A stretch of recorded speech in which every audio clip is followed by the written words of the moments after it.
Kalama TV tweyongera okubeera nga tuvumirira ekikolwa oba ebikolwa ebikolebwa ku bakadaama bannyinaffe mu ggwanga lya Saudi Arabia, ng'era wano tusabira gavumenti yeeyongere okubeera nga abantu bano bw'eba ekola endagaano empya ebateekeko akazito mwe muli ku bakadaama kye basinza okwogerako ekya ssente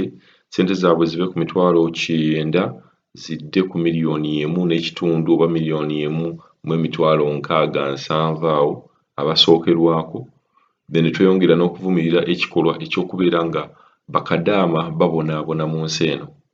Saudi Arabia ennaku zino yekyakutta kati buli vidiyo efuluma Saudi Arabia Oman ebadde ekendeddemu naye ne Oman mumanyi waliyo vidiyo ezivaayo nga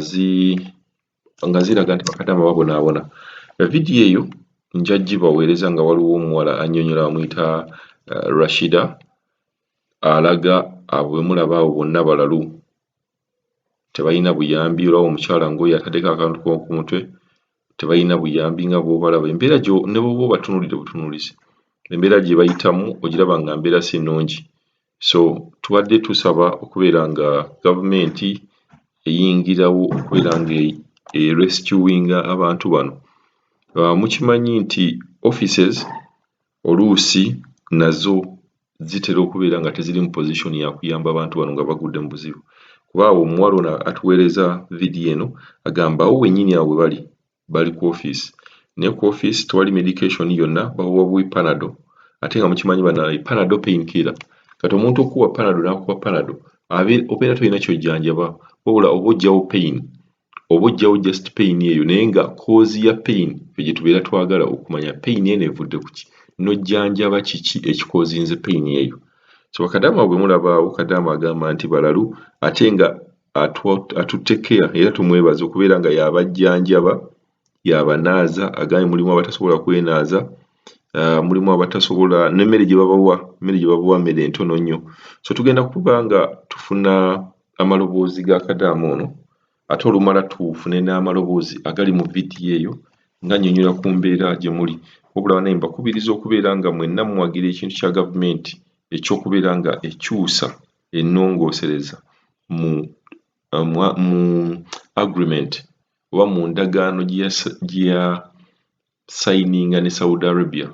Biri byali byaluli emyaka gyayita dda, kati twagala ebintu ebiriwo ebipya, ng'era mu kintu n'abaana kye bagambyeko bakadaama okubeera nga batunuulira nnyo kye kintu kya contract zino. Contract bagenda ne bakuteeka mu nnyumba, contract n'ebeera nga ya bbanga ddene. Babadde basaba omuntu obeere ng'ogendangayo n'okola, bwe weesimbira n'ogamba nti mu nnyumba eno ne bwe ngikolamu mu mwaka, gwe kennyini kive ku ggwe kadaama okusiima ennyumba ebbanga ly'ogenda oddikolamu. Wabula si gamba nti bakugambe ogenda okolera ebbanga bwe riti. Kuba waliwo ennyumba nga tezisoboka, nga buli mukozi abaddewo agenda bugenzi.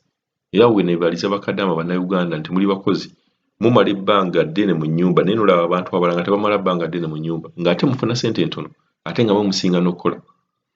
So katusooke tufune ku maloboozi gano then olumala tuweyongere mu maaso. Amanya bange nze Rashida nsinzidde Saudi Arabia badde nsaba ku buyambi bunyambi ngaana okwolusi bansibirawo mazeewo myezi ng'ebiri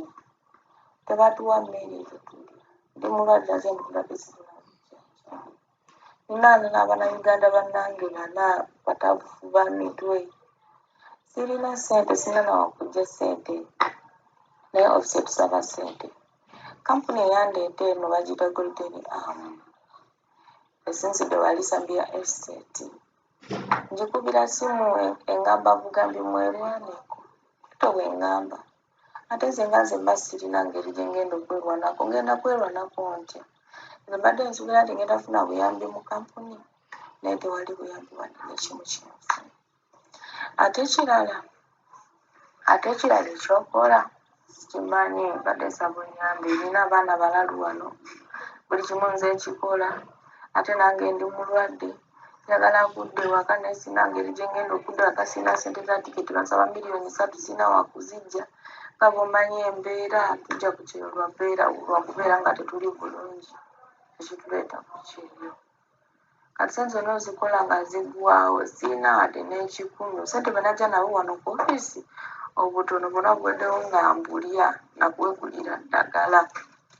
tena bannange bali wano wadde nsaba ku buyambi munyambe njagala kudda ewaka buli kimu nkirina wano ne kavidiyo nakakuute olunaku olwajjo simanyi oba nkole ntya ensaba kunyamba njagala kudda ewaka wano tewali buyambi musajja tugamba ne bwe mufiiraawo sisobola kubayamba okuggyako mulabe engeri gye mufunamu sente naye nze ne bwe mufa bwatyo bwatugamba boosi kati nange nendaba ate nkole ntya okulaba gundi namba yo ku YouTube engamba kusabe buyambi onyambe kuba kulaba oyamba abaana 5 shida kusaba obuyambi mbadde nsaba kunyamba kuba nange binsobedde njagala kuvaawo wano nkooye okutuula wano sirina sente zengenda okuddamu kula njagala kudda ewaffe sifuna buyambi okulaba namba yo ku YouTube nenkusanga njagala nkukabirire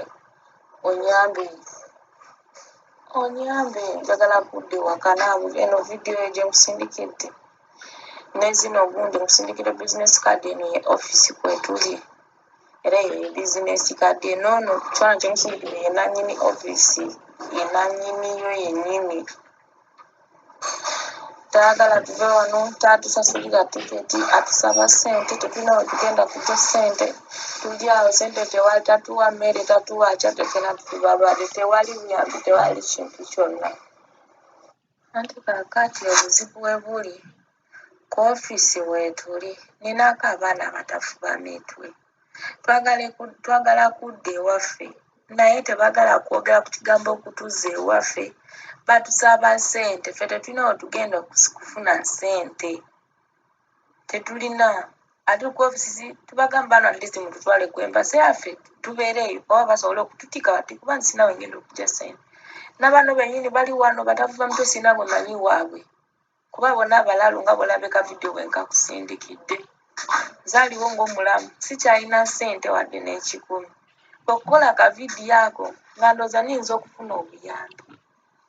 kuba nagenze okufuna namba yo nga ndaba era waliwo n'abaana balala b'oyamba nga bali bwe bati okufuna namba yo nengamba kankole vidiyo nkuweereze maybe nyinza okufuna obuyambi kuba nze njagala kuvaawo wano nzireyo ewaffe at least bakati nze sikyalina sente zakulya mba ngenda kufiira bufi wano ofisi tefaayo ekugamba bugambi ne bwe mufa musajja kyaddamu ne bwe mufa kati nze nga nze simanyi kati engeri nawe ogambe tolina buyambi kati awo nze magezi ganeesibye kati sirina kyakola aŋŋamba tesobola kutuyamba nga tetuli wabweru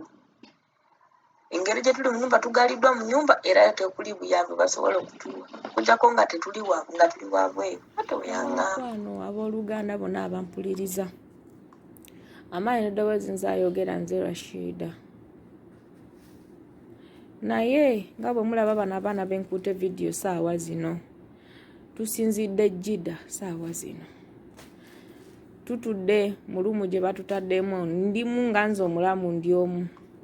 abaana bonna abalalu balala bali awo bonna mulaba embeera gye ndimu saawa zino yeeyo nga bwe mubalabye eyo mbeera abaana twayita mu kampuni gye bayita Golden Arm esinzidde wali Sambia Estate nanyiniyo gwe bayita Saala ne Roni Timothy n'omulala bamuyita Bashiri n'omulala bamuyita Gundi lwakuba maanyi agamu sisobola gamenya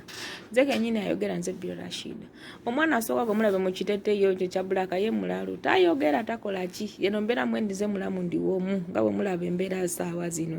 mbakaabira mbegayiride nsaba buyambi bwammwe yenna atulabalaba kavidiyo kano akatambuze wonna woosuubira ntusobola okufuna obuyambi mama Fina tuyambe kulaba ku mativi oyamba abantu abali eno kukyeyo ababonaabona naffe tusaasire maama Calvin Kanja nkulaba ng'oyamba abaana bali eno olaba kavidiyo kano tusaba otuyambe taata kuba nze nga nze ndi obumu ng'omulalu sina kyakukolera abantu nga bwolaba embeera gyolabe mu kavidiyo bwe bato we babeera nze eriwo mulamu sente bwe nava mu nyumba sikyabulina ngamba gule chokulya ofisi tetuwa mmere tewali sabuni bana bola bagenda musayi nzanyira mu misayi jawe nzanyira mu misayi jaba abantu abakulu mutoyinze mbatwala buli wamu pulira mbonyebonye kukola ka video nsaba kuta Saturday ewaka wano tekuli ayamba taliwo tusaba kukwatibwa ekisa mutusasire awo waliwo omwana omumanya ge bamuyita Mwamini omulala bamuyita Kalo omulala bamuyita Betty Angenge omulala bamuyita Halima gemanya omulala bamuyita Evasi pena twaita mu kampuni eri mu Golden Arm nanyiniyo Sala namusindikira message yanzira mubuzi nti twerwaneko ofisi esaba bukadde busatu egamba newe ba muntu afiiriddeawo yamanyibwa takubira bantu be balete sente nga bwe mumanye embeera muntu ojja kukyeyonga family teri bulungi kati sente zigenda kuvaawa zetugenda okubawo obukadde busatu tubujjawa obugenda okuwaayo tubakabiridde yena ino obuyambi atusasire twagala kudde ewaka kati nze nganze nange kenyini ndi mulwadde nze mbanaaza nze nkola buli kimu ate nange ndi mulwadde saawa zino boolaba abo kati embeera gyolaba yeeriwo nze nkole ntya mumbule kampuni eri mu Golden Arm teyagala kumanya ebagamba mwerwaneko kyekiriwo nga boolabye embeera gye mulabe mu video yeyo wabula yena alina obuyambi atusasire twagala kudde Uganda mutuyambe kuba ne embassy yaffe weeri mutusasire batuje wano wetuli Jida saawa zino nanyini office wano Saudi bamuyita Rashid office bagita nawa fit wano Jida kwetuli otusinzidde kati mulumwe batugadde tebatuwa mmere tebakola kisente zembadde nina zimpeddeko sina wadde n'ekikumi sina wengenda kujja sente abana bwala basina nagwe manyi nti waabwe we wano sina wensobola okujja namba za muntu nagwe obuza akudda mbona nga bo batunda entunda gye batunda mbwe bato we babeera wano olaba bulabi mwana musayi kutonya ngomanya agenze mu nsonga okulongoosa kyendiko munyambe nange ndi mulwadde ngenda kikola ntya saba buyambi bwammwe Golden Arm we twayite sinzidde wali Sambia Estate nanyiniyo ye Sala